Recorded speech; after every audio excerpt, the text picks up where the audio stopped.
Assalamualaikum warahmatullahi wabarakatuh. Waalaikumsalam warahmatullahi wabarakatuh. Selamat pagi anak-anak ibu yang paling ibu sayangi dan cintai. Pagi Ibu. Alhamdulillah, terima kasih yang hari ini sudah datang untuk mengikuti kegiatan pesantren kilat. Walaupun di masa pandemi ya, kita harus tetap semangat belajar, mengikuti pesantren kilat. Terima kasih. Nah, untuk materi hari ini, Ibu akan menerangkan tentang materi akhlak ya. Nah, tentang materi akhlak. Kalian tahu gak, akhlak itu terbagi menjadi berapa? Ada yang tahu nggak? Akhlak terbagi menjadi berapa? Terbagi menjadi dua, yaitu akhlak mahmudah dan akhlak mazmudah. Yang pertama Ibu akan menjelaskan tentang akhlak mahmudah. Ada yang tahu apa itu akhlak mahmudah? Apa? Haro tahu? Nina, apa itu akhlak mahmudah?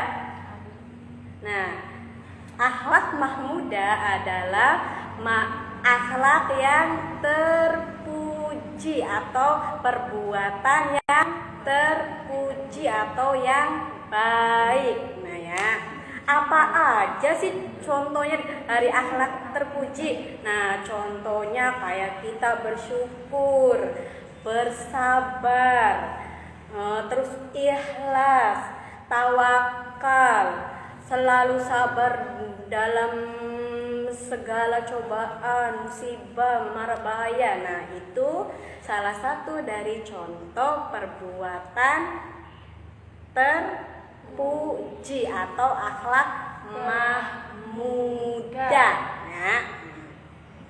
Nah, di sini Ibu akan menjelaskan beberapa contoh dari akhlak terpuji ya. Yang Ibu cuma hanya menerangkan 3 poin saja, yaitu bersyukur, bersabar, dan ikhlas. Nah, yang pertama Ibu akan menjelaskan tentang bersyukur. Ada yang tahu nggak apa itu yang dinamakan bersyukur? Saro tahu apa itu bersyukur? Bersyukur itu adalah ungkapan terima kasih atau ungkapan pujian. Ungkapan terima kasih seperti apa? Ungkapan terima kasih kepada Allah yang telah memberikan semua nikmat kepada kita semua. Kita bisa makan, kita bisa minum, kita bisa punya pakaian bagus, bisa punya pakaian dikenakan. Nah, kita harus bersyukur atas kemurahan atau nikmat yang telah Allah berikan kepada kita. Nah, bersyukur pun juga harus ada beberapa cara yang harus kita, yaitu cara bersyukur ada 3 cara, yaitu bersyukur dengan lidah. Yang pertama itu. Yang kedua bersyukur dengan lidah. Yang kedua itu bersyukur dengan hati. Dan yang ketiga yaitu bersyukur dengan perbuatan. Nah ya, yang pertama Ibu akan membahas tentang bersyukur dengan hati. Nah ya, di sini bersyukur dengan hati, kitanya menyadari bahwa semua yang ada di dunia ini atau nikmat yang telah Allah berikan itu adalah semata-mata karena Allah sayang sama kita, karena Allah itu memberikan kemurahannya kepada kita. Nah, dengan cara apa? Dengan cara kita meyakini di hati kita bahwa semua yang ada di dunia ini itu adalah kemurahan yang diberikan Allah kepada kita. Nah, itu cara kita bersyukur dengan hati. Jadi kita harus meyakini bahwa semua yang Allah berikan kepada kita, nikmat kita itu adalah semata-mata karena Allah sayang, semata-mata karena Allah itu murah kepada kita. Nah, itu dengan hati itu ya, bersyukur dengan hatinya. Oke? So, ada yang mau ditanyakan tentang ini yang masalah bersyukur dengan hati? Nah, ada. Nah, semisal kita bersyukur dengan hati, ada lagi semisal kita sedang naik sepeda tiba-tiba di jalan kita ada lubang gede tuh ya. Nah, terus sepeda kita jatuh, lubrak, jatuh, tiba kita berdua, pimen kini dalan. Nah, kita nggak boleh kayak gitu. Kita harus dalam hati kita harus percaya. Alhamdulillah untung sing lecet tembedang kule bae. Beli ganda share ya, nah gitu. Jadi kita harus bersyukur. Nah, jadi itu tuh adalah salah satu contoh bersyukur kita dengan hati. Jangan malah ngeluh. Tapi masih kita jalan aja. Kayak apa yang beledak pulang, jangan kayak gitu. Jadi kita harus bersyukur. Alhamdulillah ya Allah untung baik kasih lecet. Sing lecet tembedang kule bae. Dulu batu ke kita. Dulu nih coba sih atau loro ya. Nah, itu. Jadi kita harus di hati kita tuh harus menggereget gitu. Oh ya Allah, alhamdulillah untung gitu semene sing lecet. Nah, itu juga salah satu kita bersyukur dengan hati gitu kan. Ya. Nah, ada lagi bersyukur dengan hati. Semisal kita mendapat rezeki, dapat undian 1 miliar misalnya gitu. 1 miliar dari Shopee Live ya. Dari Shopee Live kita dapat undian 1 miliar atau 100 juta. Nah, kita harus apa? Kita harus melakukan sujud syukur. Nah, walaupun kita nggak bisa niat, kita tinggal sujud syukur aja dengan niat dalam hati kita. Terima kasih ya Allah, Kau sudah memberikan rizki yang sangat berlimpah kepada hamba-Mu ini. Nah, itu aja. Nah, itu juga adalah bersyukur dengan hati. Jadi sujud syukur dan mengucapkannya lewat hati. Nah, itu contoh dari sujud syukur dengan hati. Paham? Ada yang tanyakan sampai sini? Kan ya, jadi bersyukur dengan hati yaitu kitanya tadi meyakini bahwa semua kemurahan Allah itu semata-mata karena Allah sayang sama kita. Terus tadi contohnya yang tadi sepeda jatuh, kita jatuh untung, jangan ngeluh tapi kitanya dalam hati kita harus untung baik, selain kita mulai dulu pakai. Nah, contoh tadi ketika kita dapat uang 100 miliar kita bersyukur, sujud syukur, itu bersyukur dalam hati. Oke, paham? Sampai sini bisa dilanjutkan ke poin yang kedua. Oke ya. Selanjutnya yaitu bersyukur dengan lidah. Gimana sih caranya bersyukur dengan lidah? Nah, misal kita gini. Ketika ada tetangga kita masak, nah kitanya dikasih jangan sayur asem, sependil. Ngurus sependil.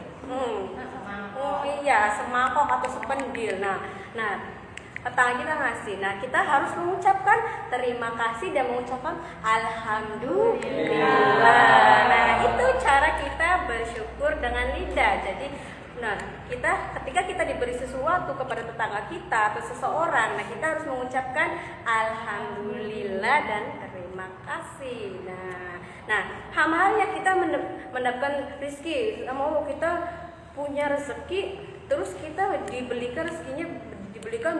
motor atau mobil. Nah, itu juga kita harus bersyukur. Bersyukurnya apa? Alhamdulillah usahanya kita lancar sehingga kita bisa tuku motor, tuku mobil. Nah, jadi kita harus mengucapkan ketika kita mendapatkan rezeki, ketika kita mendapatkan kebaikan, kita harus mengucapkan alhamdulillah. Itu cara bersyukur dengan lidah. Paham sampai sini? Oke, kalau paham dulu lanjutnya poin ketiga yaitu bersyukur dengan perbuatan. Apa sih contohnya gitu bersyukur dengan perbuatan? Ada yang tahu gimana? Nah, bersyukur dengan perbuatan contohnya gini. Kita sudah diberi tangan, diberi akal pikiran, diberi mata, diberi hidung. Oleh Allah itu untuk apa? Yaitu untuk apa sih? Kita diberi tangan itu ada fungsinya untuk makan, untuk bekerja, untuk belajar. Kita juga diberi akal untuk bekerja, untuk sekolah, untuk berpikir mana yang membedakan mana yang baik, mana yang buruk. Nah, itu salah satu bersyukur dengan perbuatan. Dengan caranya apa?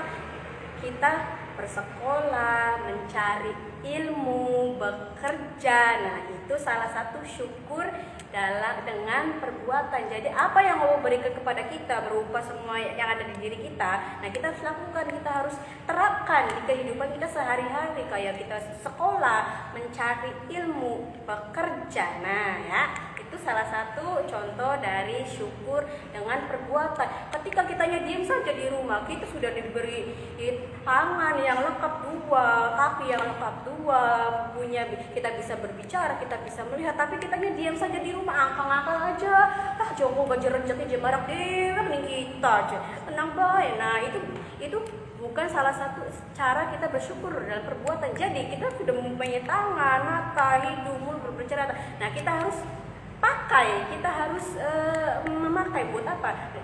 Memakai untuk kita agar kita bisa bersyukur dengan perbuatannya itu, dengan bekerja, mencari ilmu, terus melakukan hal-hal yang baik, mengerjakan perintah Allah dengan sholat, memberikan zakat, sodako. Nah itu salah satu bersyukur dengan perbuatan.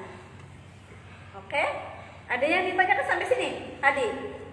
Yang tentang bersyukur tadi. Bersyukur kan ada 3 cara. Tadi bersyukur dengan lidah, bersyukur dengan perbuatan, dan bersyukur dengan tadi hati ya. Tadi contohnya itu ya. So, sampai sini ada yang tanyakan nggak dari ketiga itu no?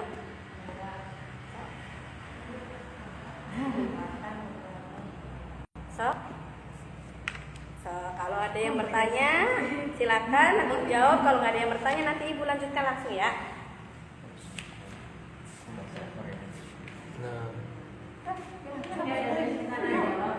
Iya, nanti juga ya akhir acara nanti ada sesi tanya jawab.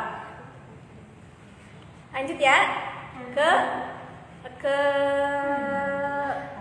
contoh atau yang kedua yaitu bersyukur ya.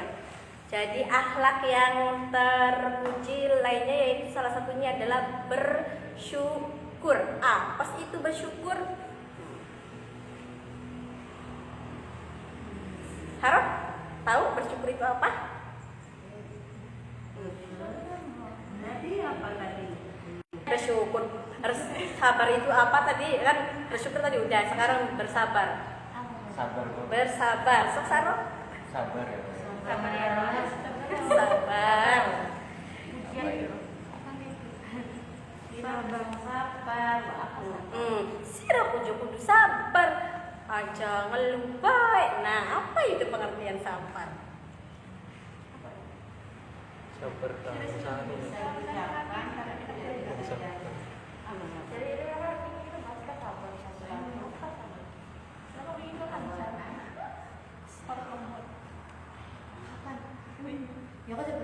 Ya, lanjut ya, ibu benar memang bersabar. Nah, bersabar itu sesuatu perbuatan menahan diri dari keluh kesah, cobaan yang diberikan kepada Allah tuh. Semisal kita punya cobaan kerja aja pengen baik, sekolah aja, mana-mana si maju guru dekian, mana-mana si maju guru dekian. Nah nggak apa-apa, kita nah ciri orang bersabar itu yaitu tidak pernah mengeluh dengan apa yang sudah didapat. Nah itu adalah bersabar, menahan diri dari keluh kesah dan bertahan dalam menghadapi semua cobaan. Itu yang dinamakan bersabar atau sabar. Ya. Nah, di sini pun sabar terbagi menjadi 4 bagian. Terbagi menjadi 4 bagian. Yaitu yang pertama itu sabar dalam menaati Allah. Apa sih contohnya? Nah, contohnya sabar dalam menaati dalam menaati Allah, yaitu contohnya gini loh.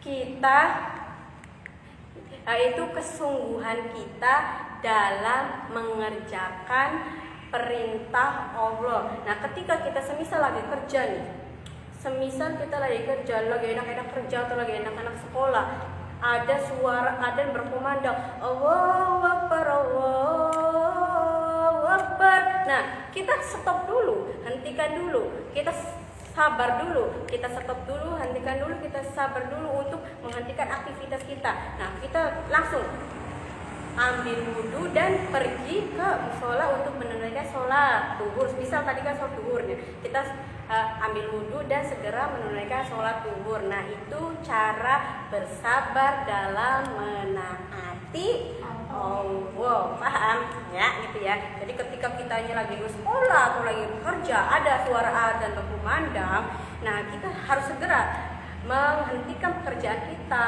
atau sekolah kita pasti. Nah kita ambil wudhu, terus kita laksanakan sholat dulu. Nah itu salah satu contoh dari bersabar dalam menaati Allah ya, paham? Nah selanjutnya yang kedua yaitu sabar menjauhi maksiat. Nah apa sih, gimana sih maksudnya sabar dalam menjauhi maksiat itu? Nah gini, contohnya gini nih ya. Contohnya kita di bulan puasa ini nih ya, ya di bulan puasa kita sekolah lihat Cindy je lagi makan bakso jadi Mang Darno. Minai, aduh saya enak bener jadi ini aja banda segeri aja makan bakso karo es campur, enak banget jadi di sini. Nah jangan sampai kitanya ikut ke bawah sama Cindy sih. Masa Cindy mangan bakso, mangan es campur, meluan mangan es campur. Nah kita jangan, jadi kita harus sabar. Kita harus melanjutkan puasa kita. Jangan sampai kita tergoyah oleh Cindy makan bakso, romakut, kita meluan makan romakut. Cindy makan es campur, sebelas. Romakut kita terumah. Lebih parah pun berarti ya. Dina telung mangkok, taruh ini makan. Tanya ketika ada sesuatu hal-hal yang bikin mata kita maksiat, kita harus menjauhi, kita harus menjauh-jauh. Nah kayak tadi contohnya tuh, Cindy lagi makan bakso di bulan puasa kayak kayaknya panas-panas, jagatnya panas terik kayaknya. Sabar, daripada maghrib di bang zaman sabar. Nah itu, jadi contoh sabar dalam dalam apa sih? Menjauhi maksiat. Nah, paham contohnya itu? Paham. Lanjut ya.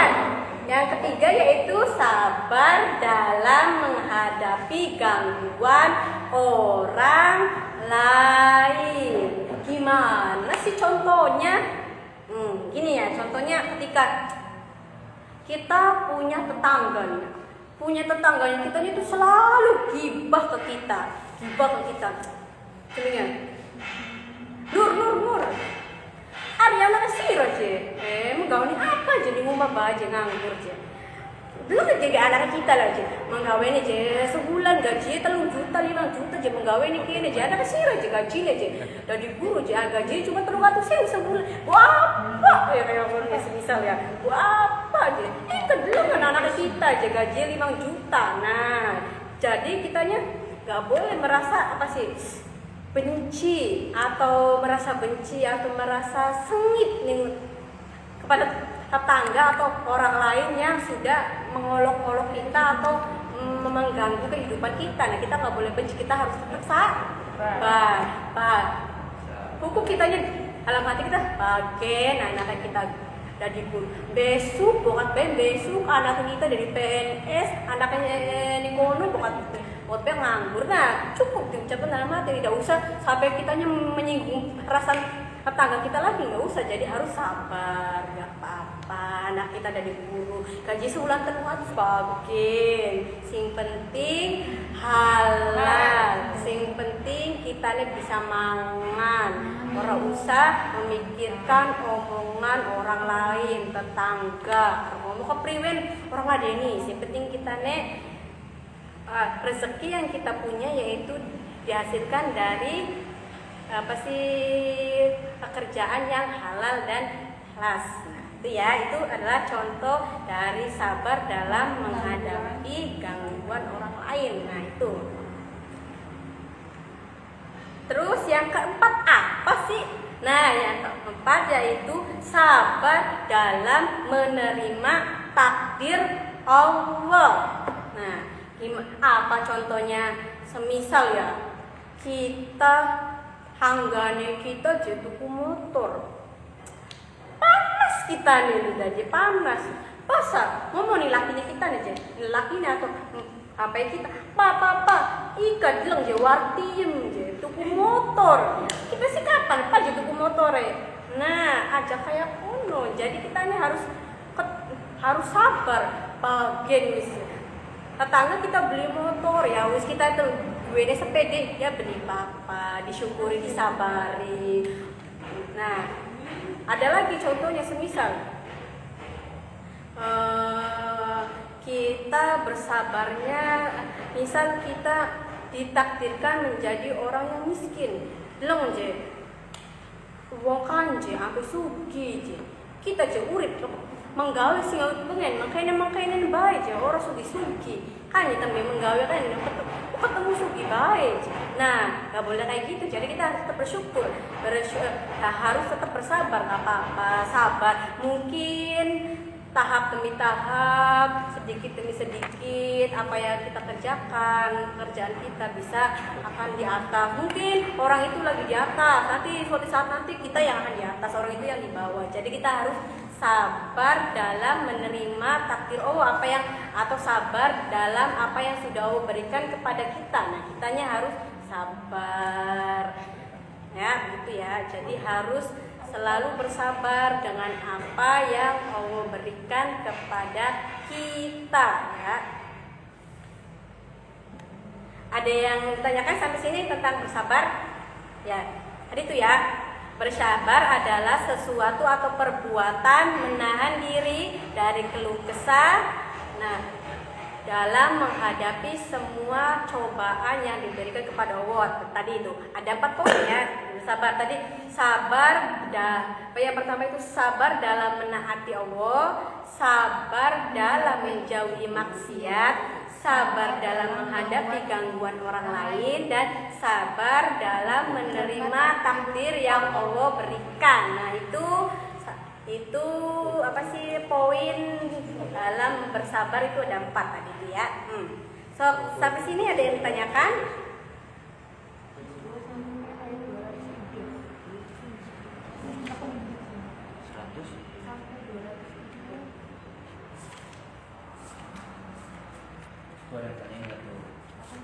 So, kalau nggak ada, Ibu lanjut contoh akhlak terpuji yang ketiga contohnya ya.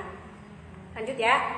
Contohnya yang ketiga yaitu Ibu ngambil contoh ikhlas. Nah, apa sih itu ikhlas? Apa sih yang dimaksud dengan ikhlas? Apa ikhlas?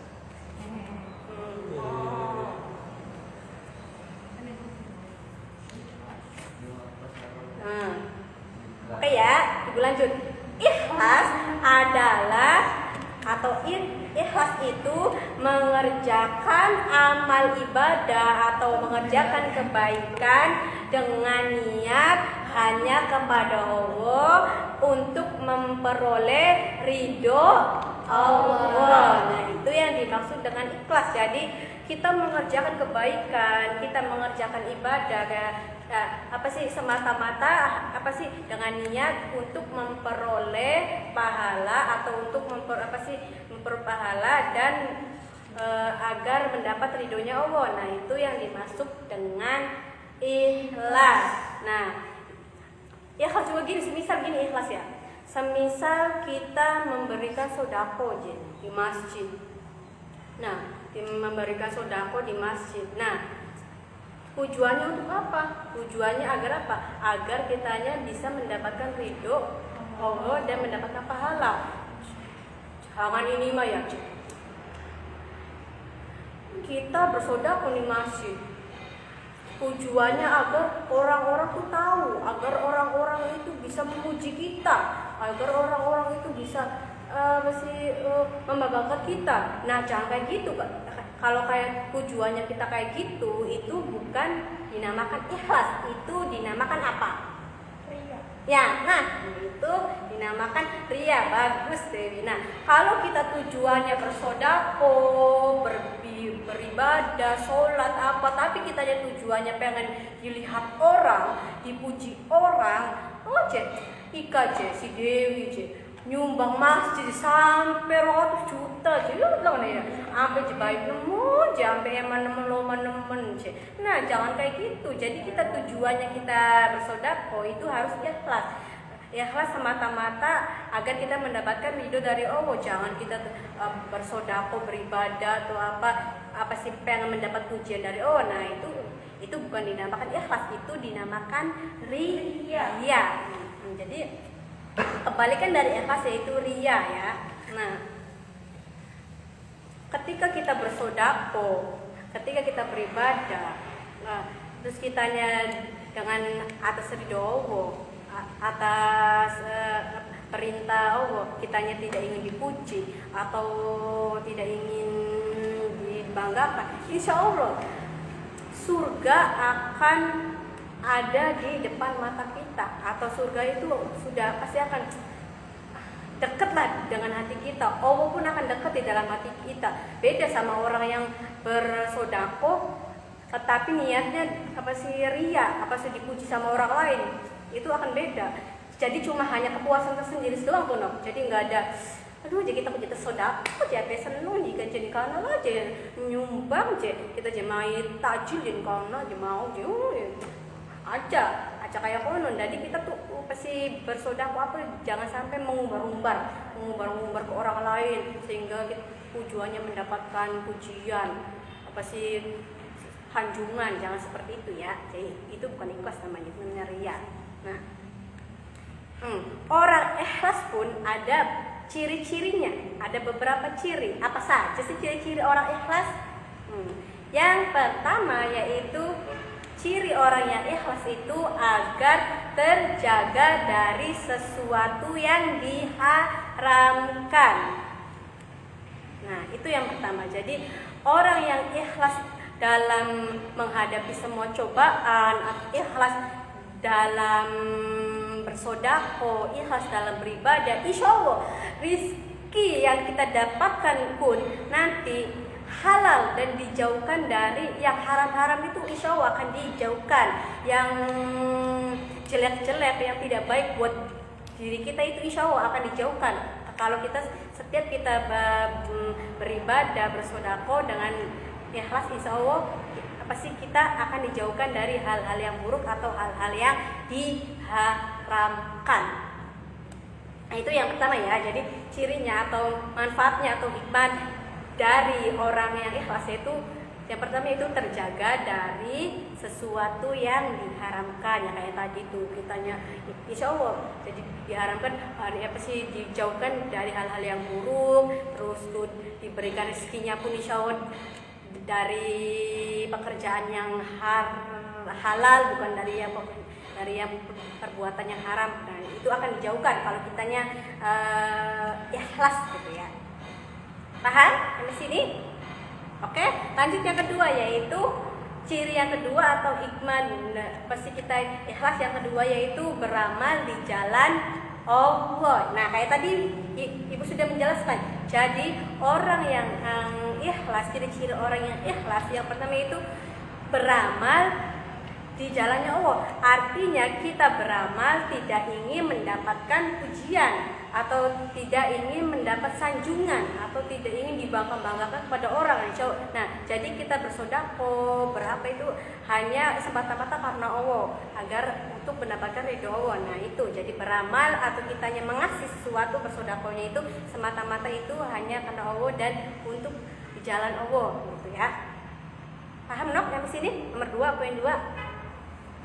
Ya, tadi yang pertama tadi terjaga dari sesuatu yang diharamkan, yang kedua beramal di jalan Allah. Nah, yang ketiga ciri orang yang ikhlas yang ketiga yaitu selalu menerima apa adanya yang diberikan oleh Allah. Nah, jadi insya Allah orang yang selalu ikhlas akan selalu menerima apa adanya yang telah diberikan oleh Allah. Semisal kita sehari bekerja cuma dapat 35.000. Nah, insya Allah orang yang ikhlas pun walaupun kita sehari cuma dapat 35.000, nah pasti hati kita akan ikhlas.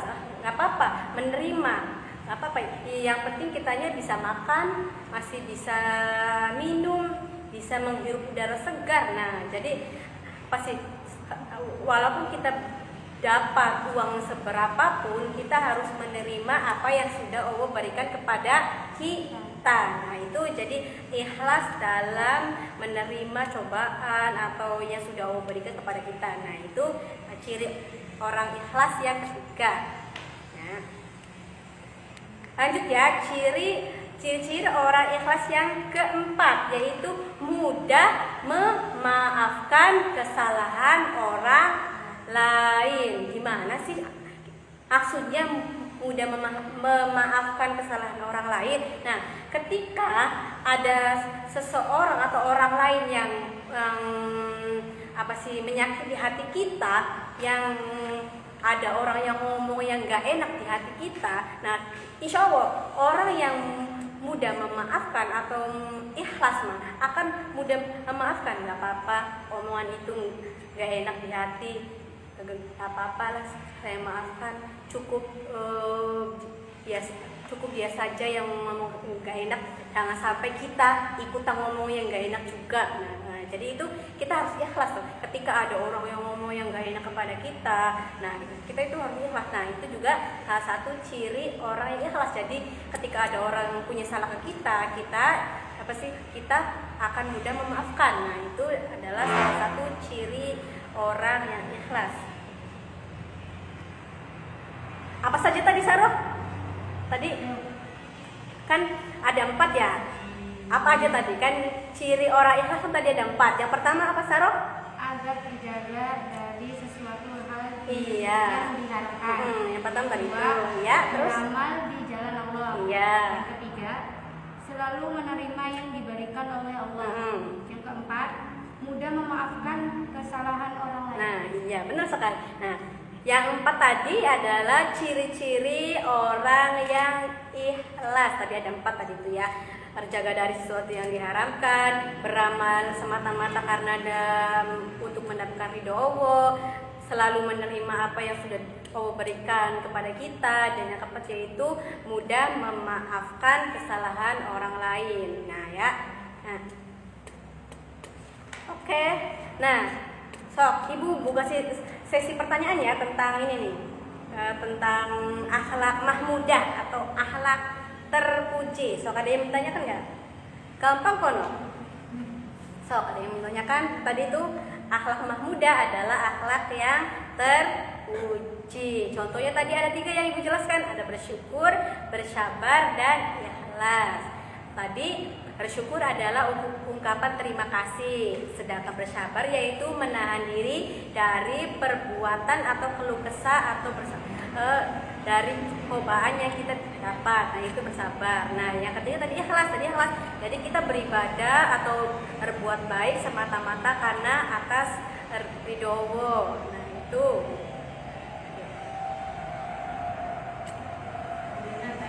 Masuk ya deh nanya. Misalnya nih kita kan terdapat ikhlas ya, tapi dia kan ada yang penyakit itu bisa sembuh karena sama karena kan Iya. yang ditimbulkan maksudnya. Nah itu gimana? Apakah dia itu masuk ikhlas atau tidak? Nah kategorinya gitu. Nah, iya itu juga yang dimaksud. Iya. Tadi yang dimaksud Bu Yati kan ketika ada orang yang punya penyakit yang didiagnosa itu nggak bakalan sembuh. Nah, tapi orang itu tuh yakin bahwa dengan bersodako kita pasti insya Allah pasti penyakit kita itu akan hilang gitu. Nah, itu juga salah satu dari cara ikhlas. Jadi kitanya ikhlas dalam menghadapi penyakit kita, cobaan kita gitu kan. Jadi kita udah ikhlas ya, nggak apa-apa. Mungkin umur saya sampai sini nggak apa-apa. Mungkin saya diberi cobaan dengan penyakit ini, ya pasti nggak apa-apa, ikhlas. Dan ada cara kan tadi bersodako. Jadi dengan sodako kitanya sodako terus penyakitnya hilang tuh. Nah itu juga. Nah kan tadi kan ciri-ciri orang yang ikhlas kan tadi tuh terjaga atau menerima apa adanya yang diberikan kepada Allah. Nah jadi ketika kitanya sudah punya penyakit apapun seberat apapun kitanya ikhlas menerima, terus kitanya menerima, insya Allah penyakit yang kita punya pun yang tadinya yang kita derita pun akan sembuh asal kitanya ikhlas. Apalagi dibarengi tadi dengan sodakonya apa? Sodakonya ikhlas juga. Tanpa ada pengen dipuji atau ada pengen pujian atau gimana. Nah itu juga yang bisa dinamakan ikhlas berarti. Jadi dianya ikhlas dalam menghadapi cobaan, nah dianya juga dibarengi dengan bersodako. Nah sodakonya dianya ikhlas juga gitu. Jadi insya Allah makanya tuh penyakitnya itu bisa sembuh karena dianya ikhlas dalam menghadapi cobaan penyakitnya, yang kedua dianya ikhlas dalam bersodako atau selalu mengasihi tetangganya, mengasihi ini, mengasihi gitu, dianya ikhlas. Nah, jadi insya Allah penyakit yang kita derita itu juga akan sembuh dengan cara apa? Dengan cara ikhlas yang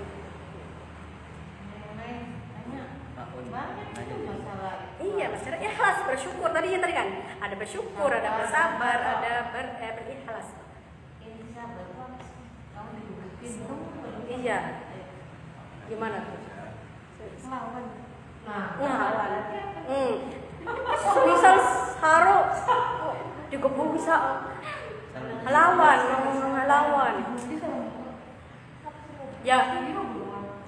Semisal Haro digebuki melawan, itu bukan bersabar. Cukup aja kalau semisal kita digebuki, apa? Tinggal minta tolong aja. Tolong. Nah, insya Allah ada orang lewat yang minta tolong pastilah dibantu sama orang lain. Nah, kalau kitanya misal ada yang gebuk kita, kita balas lagi, ekonomi bagus apa? Tinggal bilang aja kalau kita jadi gebuk kita, minta tolong. Nah, pasti juga akan ada orang yang menolong kita.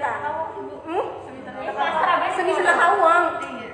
Semisal kamu, kita tinggal kabur aja. Semisal kita kabur, dianya ngejar kita, umpetan. Insya Allah. Ketika kita sabar, terus ada orang gebuk kita, Gusti Allah pasti lebih murah lah, pasti menyelamatkan kita dalam marah bahaya tersebut. Pasti ketika ada yang menjabrak atau kita mukuli, pastilah kitanya kabur atau minta tolong, pasti kitanya ada yang membantu kita ketika kitanya bersabar. Sabar ikhlas itu tindakan yang paling tinggi. Ngomong mudah, ibu yang ngakuin itu luar biasa. Betul ya. Iya Bu. Tanya lagi apa? Tindakan yang paling tinggi. Ayo tanya lagi. Ada yang ditanyakan di sini. Mungkin nanti Ibu ngebahas tentang akhlak majmuman. Bu, ini bisa nanya. Apa Saro gimana? Bu, bagaimana caranya sabar menghadapi cowok yang gak pernah ngasih kabar?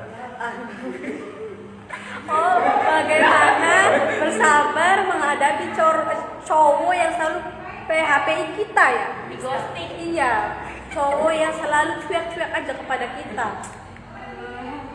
Kalau ibu kayak gitu ya, kalau ibu kayak gitu, ada cowok yang selalu PHP-in ibu, tinggalin aja. Katanya bersabar. Katanya bersabar.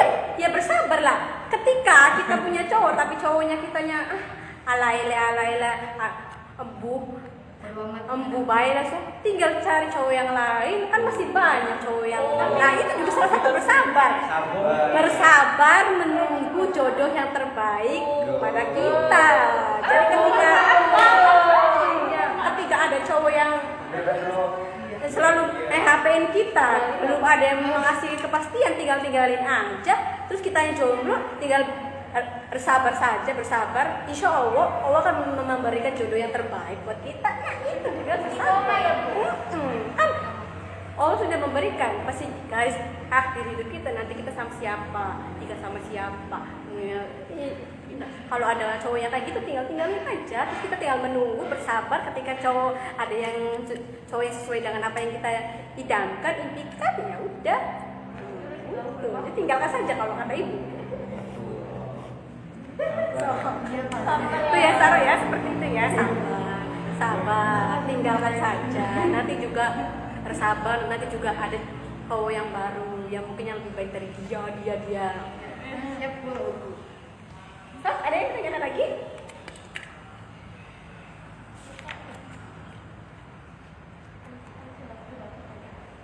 Ibu tadi itu ada sodako ya? Iya, ada sodako tadi tuh. Kan Misal misal saronya, kan sarokan misal loh.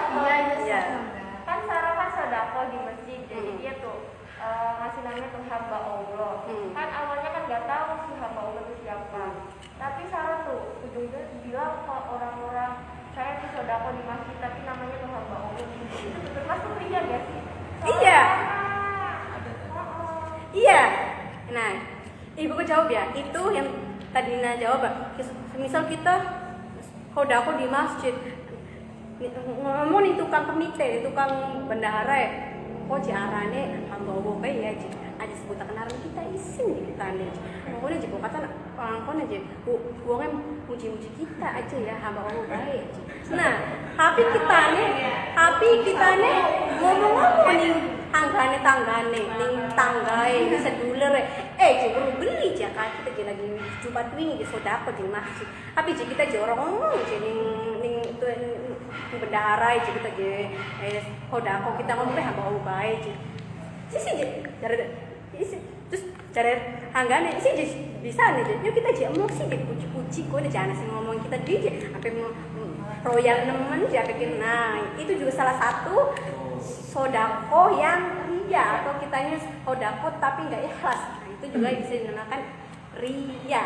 Kitanya ngomong di bendaharanya hamba Allah saja, tapi kitanya ngomong di tetangga sedulur kita sodako tapi arahnya hamba Allah jadi kamanya. Nah itu sama saja dengan ria atau nggak ikhlas kita bersodako. Gara-gara di astagfirullahaladzim. Astagfirullahaladzim.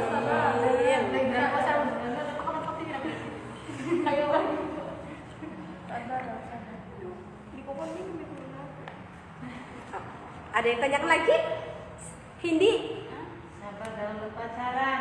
Sabar dalam berpacaran. Bibinya 3 kali biasanya. Penting ya bener. Tuh, hadis Haro tuh. Sabar dalam berpacaran. Ya mau sih ngomong, tinggalkan saja. Kenapa mensabar-sabari? Tinggalkan saja hari yang baru. Terus ketika kita sudah benar-benar yang baru, terus misal kita aja belum udah sabar aja. Nanti saja tibating kita nih jomblo, ngomong jomblo ibaken sabar kita mau kok aja wong lanangan harap deh waktu kita.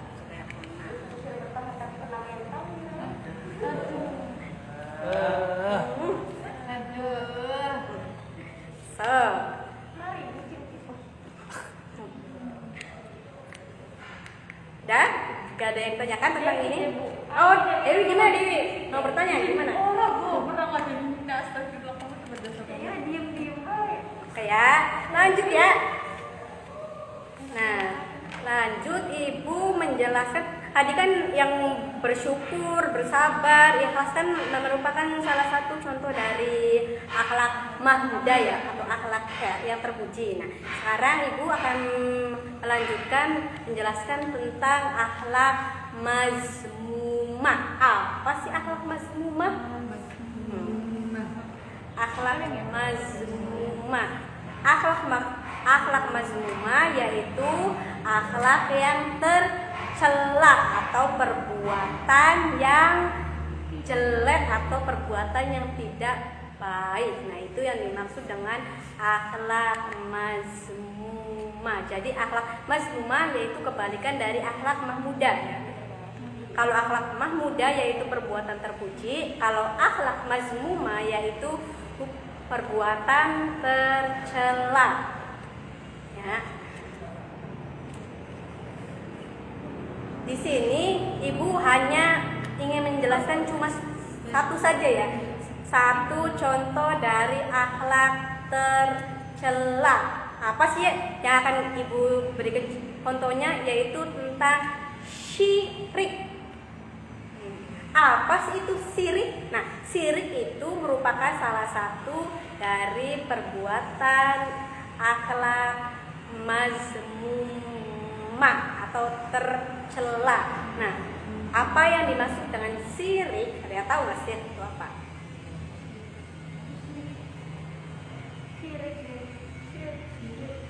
Syirik.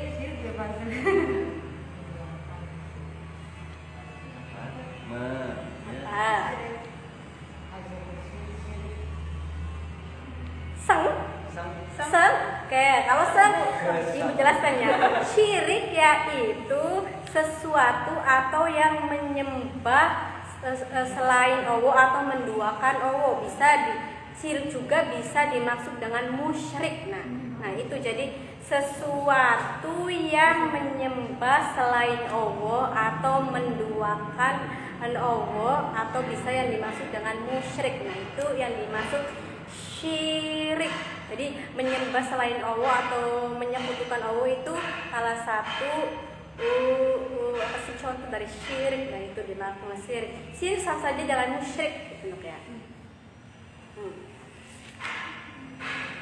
Nah, di sini syirik pun ada atau terbagi menjadi 2 bagian. Apa saja sih 2 bagian itu? Yang pertama yaitu syirik akbar. Syirik akbar atau syirik kecil. Ya. Nah, yang kedua yaitu syirik asghar atau syirik besar. Nah, pertama Ibu akan menjelaskan tentang syirik akbar. Syirik akbar dulu atau syirik besar. Balik dulu. Tadi syirik akbar itu adalah syirik yang besar. Kalau syirik asghar yaitu syirik yang kecil. Nah ya, yang pertama Ibu akan ngebahas tentang syirik akbar atau syirik yang besar. Apa sih contohnya syirik yang besar itu atau syirik yang akbar? Nah,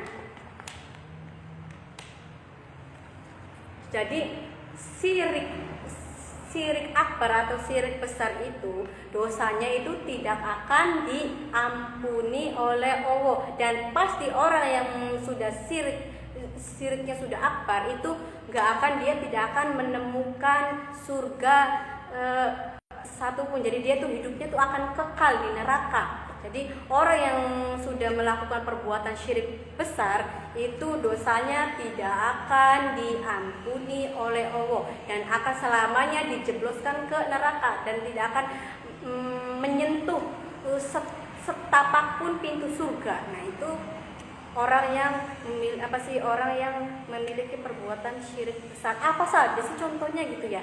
Orang yang memiliki syirik besar atau melakukan perbuatan syirik besar, contohnya kayak kita yang menyembah pepohonan, menyembah langit, atau menyembah yang selain Allah gitu. Jadi kitanya menyembah selain Allah, menyembah kayak gunung-gunung, pepohonan, atau meminta pesugihan ke kuburan atau kemana. Nah itu tuh dinamakan syirik akbar atau syirik besar. Nah itu tuh orang yang kayak gitu dosanya nggak akan diampuni oleh Allah sampai kapanpun. Dia tidak akan menemukan pintu surga setapak pun. Dia akan selamanya dijebloskan ke pintu neraka, ke dalam neraka. Jadi ketika kitanya punya pengen sugih atau pengen kaya, tapi dengan cara instan, yaitu dengan cara pesugihan.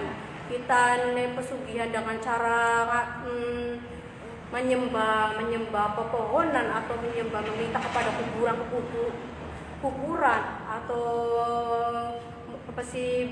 menyembah pocong. Kita pocong celeng jangan kaya. Nah itu salah satu contoh dari syirik akbar atau syirik yang besar. Itu dosanya tuh nggak bakalan diampuni sampai kapanpun Jadi itu syirik akbar itu dosanya tidak akan diampuni sampai kapan. Walaupun dia bertobat pun insya Allah kayaknya susah untuk diampuninya tuh Jadi kalau kita sudah menyembah selain Allah, menyekutukan Allah, dosanya itu nggak bakal diampuni. Walaupun kita insya Allah kayak kita bertobat atau gimana juga masih jauh Jadi kita pasti akan dijebloskan ke pintu neraka dan tidak akan menemui yang namanya surga. Kan gini loh, kalau kitanya walaupun kita punya dosa apapun, dia berdosa gitu, punya dosa, walaupun kita misalnya nolong atau apa, tapi kitanya masih itu perbuatan yang biasa-biasa aja, insya Allah kita masih akan mendapatkan pintu surga loh. Jadi kitanya di neraka dulu sesuai dengan amal perbuatan kita gitu. Nah, ketika amal perbuatan buruknya kita sudah rampuni, kita akan dimasukkan ke surga. Tapi kalau sudah kitanya sudah kayak menyekutukan Allah, meminta hal-hal yang tidak baik gitu kepada itu, pasti kayak kuburan apa nih, insya Allah itu tuh gak bakalan kita dimasukkan ke dalam pintu surga setapak pun gak akan. Jadi itu pasti dijebloskan ke neraka selamanya dan dosanya nggak akan diampuni sampai kapanpun. Nah itu ya, jadi syirik akbar contohnya kayak tadi itu menyembah, menyebutkan Allah, meminta pesugihan ke pepohonan, kuburan, ke mbah ini, mbah itu, mbah jembrong, mbah itu. Nah itu nggak boleh. Ya, paham yang syirik akbar? Ada yang tanya kan ya tentang syirik akbar? Nah, iya tuh banyak tuh, enak. Ibu aja udah banyak tanya, mau bunga Nah, selanjutnya ya, Ibu membahas yang kedua, yaitu tadi kan syirik akbar, syirik besar. Nah, selanjutnya Ibu bahas tentang syirik asghar atau syirik kecil. Contohnya apa saja syirik kecil? Nah, semisal kita, contoh dari syirik kecil, semisal kita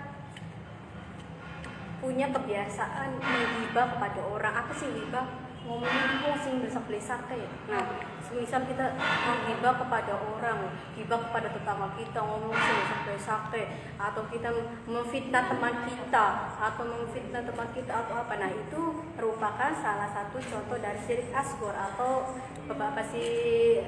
syirik kecil. Jadi kayak kitanya menghibah kepada orang lain, memfitnah, terus kayak kitanya bersedekah tapi kitanya pengen mendapat pujian atau dimaksudkan ria, itu juga merupakan salah satu syirik asghar atau syirik kecil. Nah, ya, itu contoh dari syirik asghar. Jadi ketika kitanya, kalau syirik akbar yaitu contohnya kayak kita menyembah Allah, menyembah berhala, menyembah selain Allah. Nah itu adalah syirik akbar. Kalau yang kayak kita ria, sering ngegibah, sering memfitnah orang lain, nah itu insya Allah itu tuh merupakan salah satu syirik asghar atau syirik kecil. Nah, kalau syirik asghar, insya Allah dosanya kita itu masih bisa diampuni sama Allah. Masih bisa diampuni sama Allah. Ketika kitanya menggibah tetangga kita, ika kan. Nah, insya Allah dosanya kita masih bisa diampuni kalau kitanya cuma kayak ngegibah, kayak memfitnah, kayak ria. Nah, itu salah satu dari syirik asghar kan. Itu dosanya masih bisa diampuni kepada Allah selagi kitanya merasa bersalah, meminta maaf kepada orangnya, atau kitanya bertaubat atau apa. Nah, itu insya Allah dosanya masih akan bisa diampuni sama Allah dan masih akan menemukan pintu surga. Jadi akan sedikit bisa membuka pintu surga. Jadi nggak selamanya akan dijebloskan ke dalam neraka. Jadi kalau syirik asghar tuh, jadi dosanya masih bisa diampuni, terus selagi kitanya bertaubat, meminta maaf sama orang yang sudah kita lukai, nah itu kita akan bisa menemukan pintu surga atau bisa membuka pintu surga. Nah itu yang dinamakan syirik asghar. Sok, ada yang tanya di sini? Nah. Ada tuh ya, jadi bedanya syirik akbar sama asghar tuh ya. Kalau akbar dosanya tidak akan diampuni sama Allah dan akan selamanya masuk neraka, nggak akan masuk surga. Kalau syirik asghar dosanya masih bisa diampuni sama Allah asalkan kitanya meminta maaf, bertaubat, dan akan bisa dibukakan pintu surganya. Nah contohnya tadi kalau syirik akbar contohnya kayak menyembah atau menyekutukan Allah. Kalau syirik asghar tadi contohnya itu kayak riya, ghibah, memfitnah orang lain, itu contohnya. So, ada yang ditanyakan sampai sini? Tapi semua sekarang beli di Askor.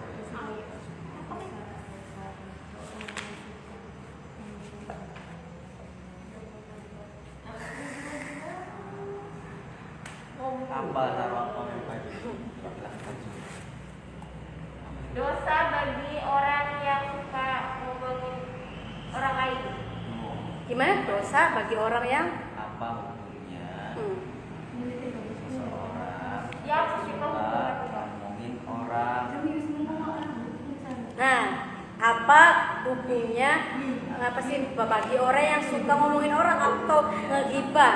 Ya, itu aslinya hukumnya itu tidak boleh, apa sih haram. Tapi kan kadang orang itu tidak luput ya dari ngomongin orang atau ngegibah tuh pasti ya gak kerasa kan kalau kita ngomongin orang tuh pasti itu tuh salah satu dosa yang tidak kerasa atau yang dosa yang kadang tidak kita ketahui gitu kadang kayak jangan. Nah kan itu kan kita itu aslinya nggak boleh gitu. Itu tuh kalau kita yang ngomongin orang itu aslinya dosa. Tapi dosanya yang tidak kerasa. Pastilah kalau kita ngomongin orang mungkin lah kita pastilah tembus kita ngomongin wong baik. Tembus kita ketemu anda di wong kan baik. Nah itu salah satu dosa yang tidak dirasa. Itu aslinya orang yang sering ngegibah atau orang itu aslinya nggak boleh, itu dosa. Itu salah satu termasuk syirik asghar itu. Jadi syirik asghar. Jadi orang yang suka ngomongin orang, komentari orang, ngegibah orang, nah itu adalah dosa yang tidak dirasa dan merupakan dosa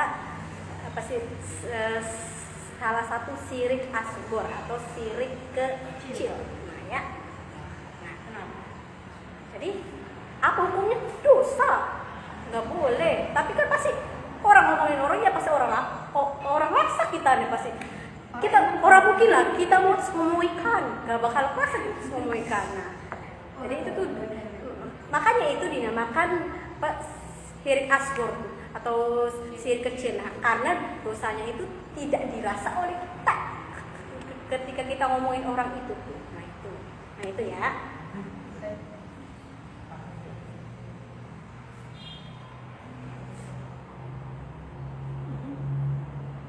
Ada yang ditanyakan lagi? Un. Aun? Ada yang tanyakan? Adi? Banyak tadi ya. Aslinya banyak tentang itu. Kapan?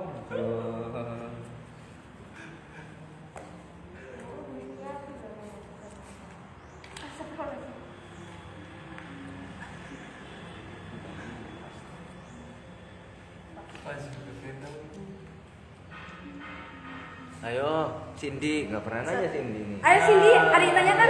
Cindy belum tanya tuh sama ibu. Apa tanya apa saja? Apakah menyembah K-pop termasuk syirik? Apa jadi? Tidak nyembah, dia nyembah. Astagfirullahaladzim. Kan masih sholat kan nanya. Kan banyak ya anak-anak muda yang sangat K-pop.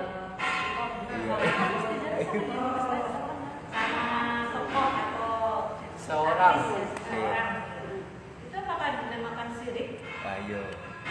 Sampai Saking cintanya sampai apanya tuh ya?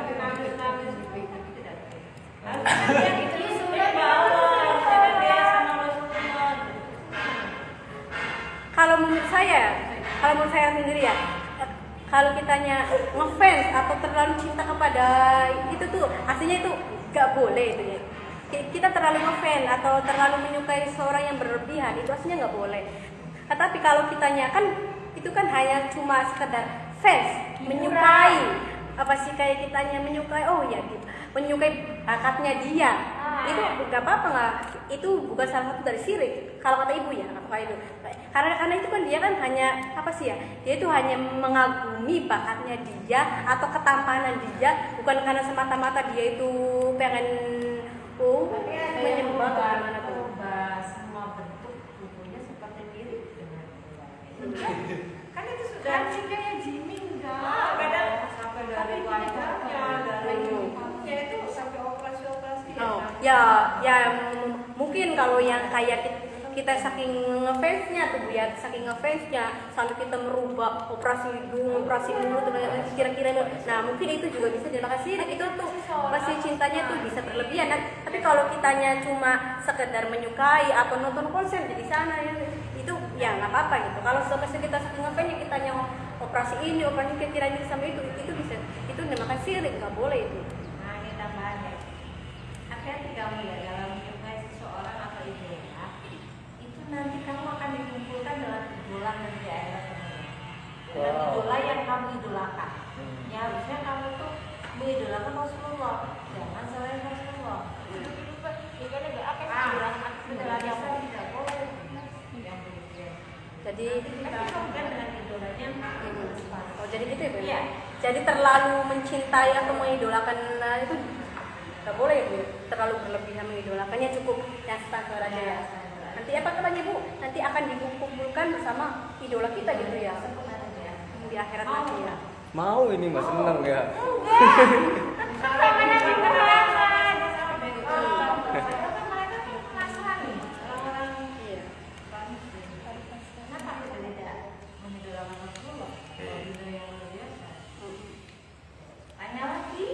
Nih, Ibu Lina, ada pertanyaan dari Bu Febi. Iya apa sih?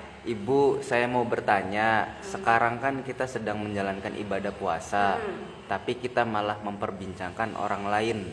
Nah, itu puasanya batal atau pahala puasa kita berkurang? Terima kasih. Oke Bu Feby, terima kasih ya atas pertanyaannya. Ketika kitanya lagi berpuasa, tetapi kitanya ngomongin orang lain gitu atau ngegibah, nah maka pahala kita itu akan berkurang. Puasa kita itu tidak sepenuhnya akan diterima oleh Allah. Jadi ketika kita lagi puasa, udah cepat aja tinggal ngomong aja, banyakin tadarus, banyakin sholat sunnah, sholat duha, sholat hajat, sholat ini. Nah ketika kitanya lagi puasa tapi nggak banyak ngibah, itu pahala yang kita semisalnya kita dapatkannya biasanya kita mendapatkan 100 gitu, 100%. Nah kita ngomongin orang itu akan berkurang menjadi 50. Ngomongin lagi jadi 30. Ngomongin lagi jadi korene. Ngomongin lagi jadi pahala kita akan habis gitu. Akan habis, akan percuma dong kita puasa kalau kitanya sering ngegibah atau ngomongin orang. Jadi sedikit demi sedikit pahala puasa kita tuh akan habis atau akan hilang gitu. Jadi gitu Bu Feby. Jadi puasanya itu boleh, tapi nanti pahalanya sedikit-sedikit akan hilang atau semakin hilang itu pahalanya. Jadi iya, nanti puasanya percuma kita puasa nahan lapar, nahan minum, tapi ngegibah percuma. Nanti kita puasa nggak dapat apa-apa, nggak dapat pahala, cuma kita dapat lapar sama hausnya saja.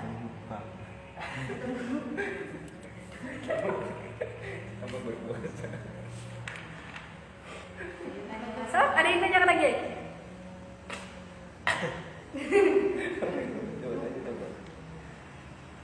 Tuh, ada lagi nanya enggak?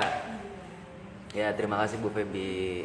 Ya, makasih Bu Febi atas pertanyaannya Bu Febi. Tuh, ada yang mau nanya lagi enggak? Yang mau nanya silahkan ketik di kolom komentar ya. Nanti akan dijawab sama Ibu Lina.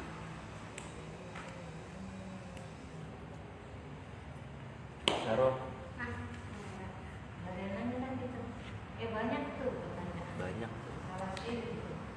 Tuh, banyak ya masalah syirik, terus tadi masalah bersyukur, bersabar, ikhlas tadi itu. Tadi harus ingat ya, jadi akhlak itu terbagi menjadi dua. Apa aja tadi? Mahmudah sama majmuman. Majmuman. Akhlak mahmudahnya itu akhlak terpuji, kalau mazmumahnya itu akhlak yang tercela. Mahmudah contohnya tadi kayak bersyukur, bersabar, ikhlas, tawakal. Nah, itu adalah contoh dari akhlak mahmudah atau perbuatan terpuji. Nah, contoh dari akhlak mazmumah yaitu contohnya kayak syirik, memfitnah, ghibah, atau kayak ngomongin orang lain. Nah, itu adalah salah satu dari akhlak mazmumah atau tercela. Nah ini Bu Lina ada pertanyaan lagi dari Feby Zen 21. Oh, Bu Feby lagi? Iya.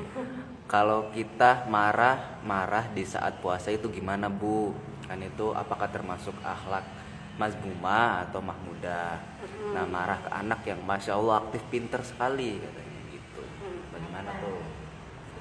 Kalau kita sedang puasa tapi marah-marah baik, nafsu baik, hawa, nah puasa kita gimana?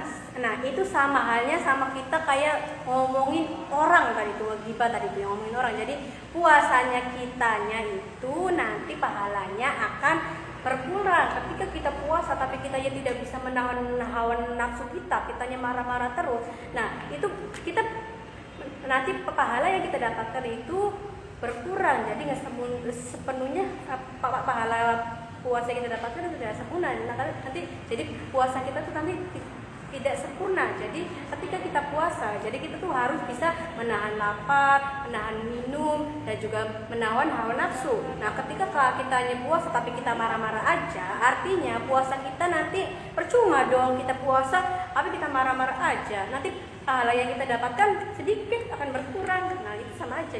Jadi sama halnya dengan kayak ghibah atau ngomongin orang. Jadi kayak gitu. Jadi pahalanya nanti akan berkurang. Jadi kayak puasa kita sia-sia tuh kalau kitanya puasa tapi nggak bisa menahan hawa nafsu kita atau marah-marah terus gitu. Jadi atau emosi terus gitu. Jadi itu. Jadi puasanya sama halnya kayak kita ghibah orang. Jadi pasti puasa kita cuma mendapatkan lapar dan haus, tapi pahala yang kita peroleh itu berkurang atau gak mendapatkan pahala gitu kalau kitanya hanya puasa tapi tidak bisa menahan hawa nafsu kita. Dewi belum nanya Dewi. Apa Dewi nanya enggak?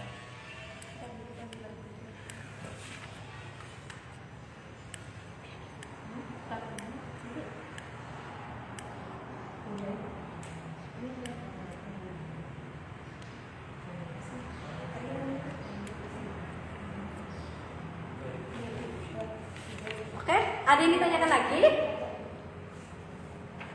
Ini.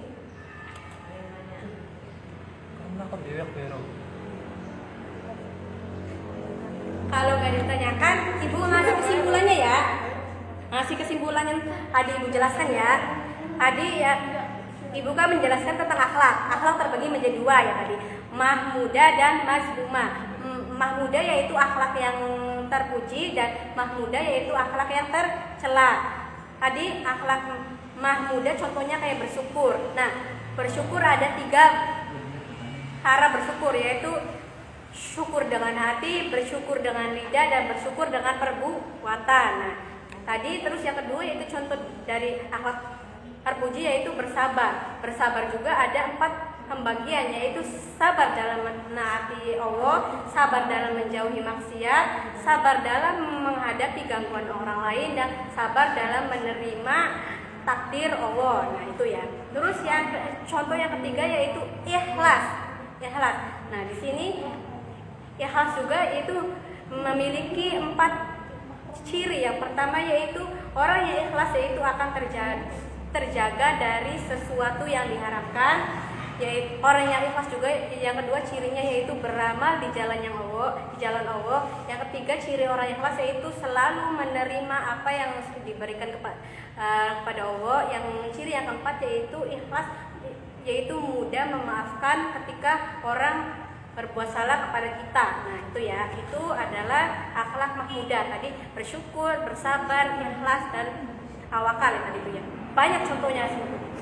Ibu cuma menjelaskan yang 3, bersyukur, bersabar, dan ikhlas. Nah, contoh dari terus selanjutnya itu akhlak mazmumah atau akhlak tercela. atau akhlak yang atau perbuatan yang tidak baik. Contohnya ibu mengambil syirik tadi itu ya. Nah, syirik juga tadi terbagi menjadi dua, yaitu syirik akbar atau syirik besar dan syirik kecil atau syirik asghar ya. Syirik besar tadi contohnya kayak menyembah atau menyekutukan Allah, dan syirik kecil contohnya kayak tadi kayak ngegibah, riya, fitnah. Nah, itu merupakan syirik asghar atau kecil. Mungkin ini saja yang dapat Ibu sampaikan. Kalau tidak ada yang bertanya, Ibu tutup aja ya. Ibu tutup. Nanti kita bertemu lagi pelajaran akhlak itu Rabu depan. Mungkin ini saja yang dapat Ibu sampaikan. Kurang dan lebihnya Ibu minta maaf. Ketika ada penjelasan Ibu yang kurang dimengerti atau kurang jelas, Ibu minta maaf. Ibu cukupkan materi akhlak hari ini. Wassalamualaikum warahmatullahi wabarakatuh.